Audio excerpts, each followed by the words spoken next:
53-0. Oh, yan ang tinatawag na unanimous. Unanimous. Ibig sabihin, wala man lang kahit isa na kumontra. Ha? Eh, sigurado ngayon, sobra ng taranta ang kampo ni Sara. Ano, mga kabunyog, mga kababayan. Ito na yung ano natin, no? Talagang matindi yung nangyari ngayong araw. Ano? Kabunyog Erwin Varela. No, wala man lang kahit isa na kumontra, ano? Wala man lang nag-oppose kahit isa, unanimous.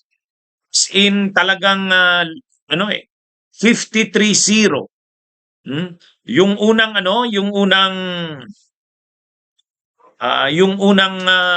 impeachment complaint, yung Sabalya impeachment complaint, 53-0. Yung Cabrera impeachment complaint, 53-0 din. Talagang mga kabunyog, ito yung pagkakataon na lahat ng mga kongresista, siyempre maliban yung kampi kay Sara, lahat ng mga kongresista, mag-pro Marcos, pro Leni Robredo, mag-leftist, lahat sila nagkaisa laban kay Sara Duterte. Nakita naman natin yung mga pro Marcos na mga kongresista, yung pro Leni, pati mga leftist, yung mga progresibo na Makabayan Bloc, lahat sila.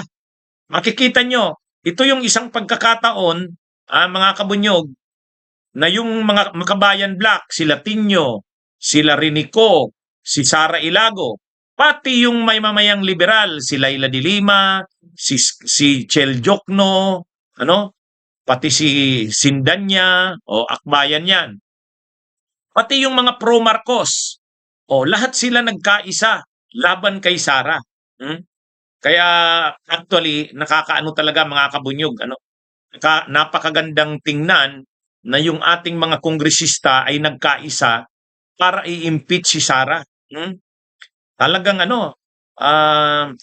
wala na ngang hindi na kailangan magbutuhan eh. Actually, hindi na dapat magbutuhan. Kasi may nag-motion, may nag-second, wala namang objection. Pag wala namang objection, ano na yan? Hindi na dapat nagbubutuhan. Kaya lang gusto talagang ipakita ni Congresswoman Beatrix Listro na unanimous. So, ni-require niya pa rin. Anyway, ipakita pa rin natin kung na-unanimous tayo, pakitaas ng kamay. Binilang pa rin. 53. 53-0, mga kabunyog, mga kababayan. Kaya napakaganda ng nangyari kanina, Napakaganda. Kasi imagine niyo lahat ng kongresista, anuman ang kulay, anuman ang political leanings mo, mayroong leftist, mayroong centrist, mayroong pro Marcos, pero lahat sila nagkaisa na i-impeach si Sara. Yan yung nakita natin kanina, mga kabunyog, mga kababayan. Kaya napakagandang tingnan na nagkaisa silang lahat, May nakakaawa si Paulo Marcoleta. Kanina nakakaawa si Paulo Marcoleta. Ito namang si Benny Abante. Hindi, papatawa naman yun si Benny Abante. Sabi ni Benny Abante, ni Congressman Benny Abante, Madam Chair, may I know kung ano nga ba ang kanyang is siya ba ay he or she? Kasi naman, itong si Congresswoman Beatrix Listro, ilang beses na natawag na her, di babae. Sabi naman ni Congresswoman Beatrix Listro, I stand corrected. Nga naman. Kaya lang, nakakaano na rin kasi yung si Marcoleta eh. Nakakaawa na nakakatawa. Gusto niyang ini-insist niya na nung present ng NBI yung video na nagbabanta si Sara na ipapatay si PBBM, si First Lady Lisa Araneta. Ang sabi ni Marcoleta, spliced yung video na yan. Mabuti hindi na siya pinahiya ng NBI. Nandun ang NBI, sila ang experts sa video. Tapos sasabihin niya, spliced. Ha? Kumbaga, sino ba ang expert sa ano? Ang NBI, mayroong mga expert sa mga ganyan. Yan yung nag-present kanina. Yan yung nag-certify kanina, nagpatutuo na authenticated nga ng NBI yung video. Tapos ito naman si Marcoleta, ang sasabihin, ah, spliced daw yung video na present ng ano, edited daw yun, hindi daw yun yung totoo. Ay, pahiya naman itong si Marcoleta. Pero mabuti na lang at mabait naman si Congresswoman Beatrix Listro. Hindi naman pinapahiya si Marcoleta. Actually, hindi nga member si Marcoleta ng committee.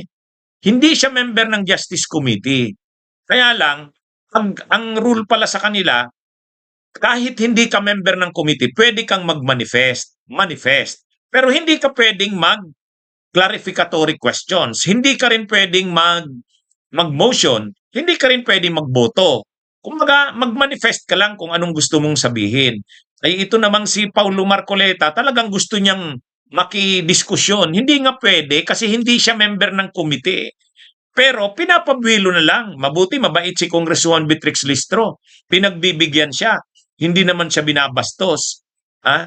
Kaya lang, ang gusto ni Marcoleta, talagang questionin kung ano yung nakikita niyang kikwestiyonin. Halimbawa, yung NBI, sabi niya, edited yan, spliced yung video na yan.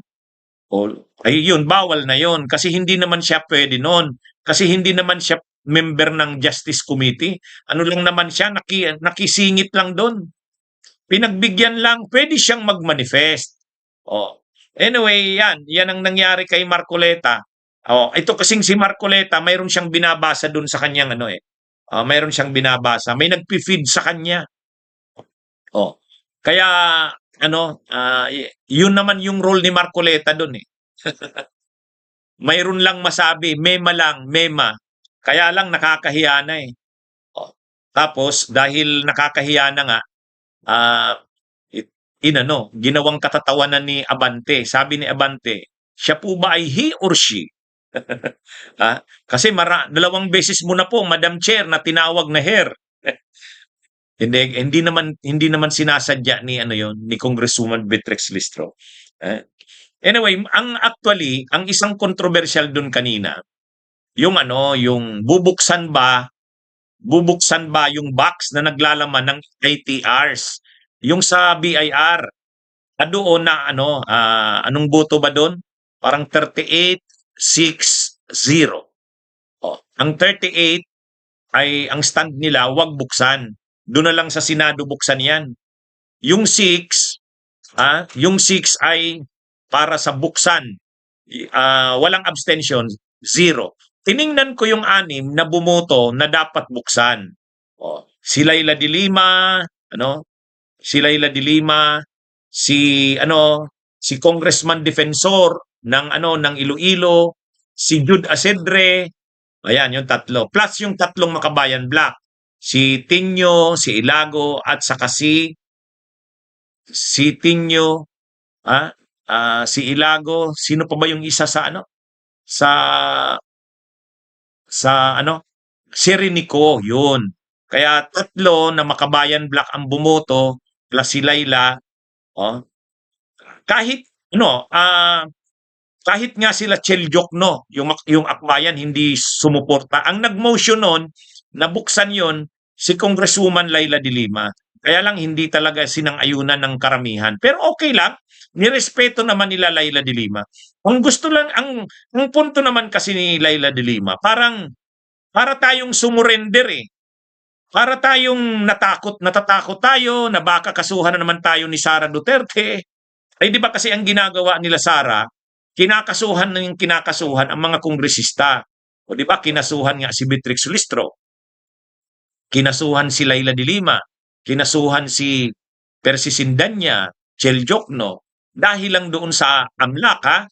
Eh ngayon na naman, ang sabi ng mga kongresista, pag ginawa na naman natin yan, kakasuhan na naman tayo sa kung saan-saan.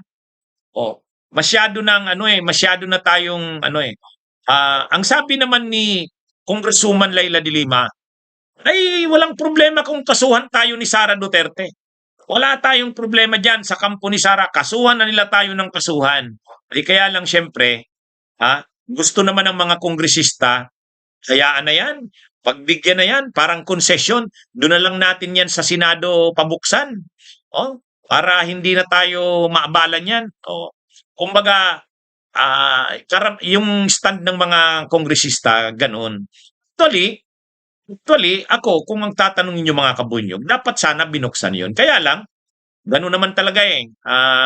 Kailangan mo ring irespeto.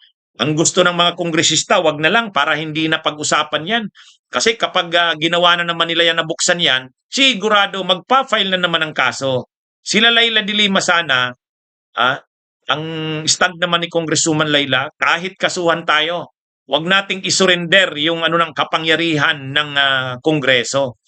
Kaya lang, mas maraming kongresista ang nag-ano na, wag na, para na natin, hayaan na natin yan, pagbigyan na natin sila sa issue na yan. Kumbaga, doon na lang natin yan buksan. Total naman, ang punto naman nila, total naman, mayroon ng probable cause eh. Kahit naman hindi buksan yan, kahit hindi natin makita yan, sapat-sapat ng ebidensya. Kung probable cause lang naman at probable cause, na tayo? More than satisfied na tayo eh. Bunyog, bunyog, halikan na kasama ka. Bunyog, kapag buklod ay may pag-asa. Luzon, Visayas, Mindanao, isa ang pananaw. Sa bagong Pilipinas ang bunyog isisigaw.